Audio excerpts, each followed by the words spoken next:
ઉપવાસ ધરણા અને આંદોલન માટે હવે દાહોદમાં નિયમો બનાવવામાં આવ્યા છે। ઉપવાસ ધરણા અને આંદોલનને લઈને દાહોદ કલેક્ટરનો નિર્ણય। દાહોદમાં સરકારી કચેરીના 200 મીટરમાં આંદોલન પર પ્રતિબંધ। દાહોદમાં સરકારી કચેરીના 200 મીટરની અંદર ધરણા ઉપર પણ પ્રતિબંધ। સરકારી કચેરીના 200 મીટરમાં ઉપવાસ ઉપર પણ પ્રતિબંધ મૂકવામાં આવ્યો। સરકારી કચેરીના 200 મીટરમાં હથિયાર ઉપર પણ પ્રતિબંધ। તો સરકારી કચેરીના 200 મીટરમાં વિસ્ફોટક ઉપર પણ પ્રતિબંધ મૂકવામાં આવ્યો છે। નિયમ ભંગ કરનાર સામે કાર્યવાહી કરવાના કલેક્ટરે આદેશ આપ્યા। પોલીસ કોન્સ્ટેબલથી લઈ અને ઉચ્ચ અધિકારીઓને ફરિયાદની સત્તા। તો દાહોદ કલેક્ટરે આ નિર્ણય કર્યો છે। નિયમ ભંગ કરનાર સામે કાર્યવાહી કરવાના કલેક્ટરે આદેશ પણ કર્યા છે।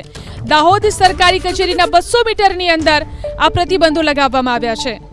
ઉપવાસ ધરણા અને આંદોલનને લઈને દાહોદ કલેક્ટરનો નિર્ણય। દાહોદમાં સરકારી કચેરીના 200 મીટરમાં આંદોલન પર પ્રતિબંધ। દાહોદમાં સરકારી કચેરીના 200 મીટરની અંદર ધરણા ઉપર પણ પ્રતિબંધ।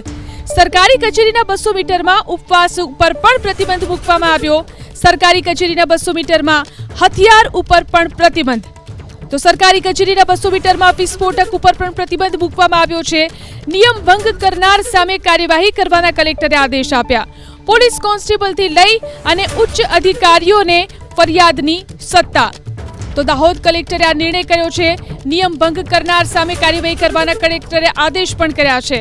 દાહોદ સરકારી કચેરીના 200 મીટરની અંદર આ પ્રતિબંધો લગાવવામાં આવ્યા છે।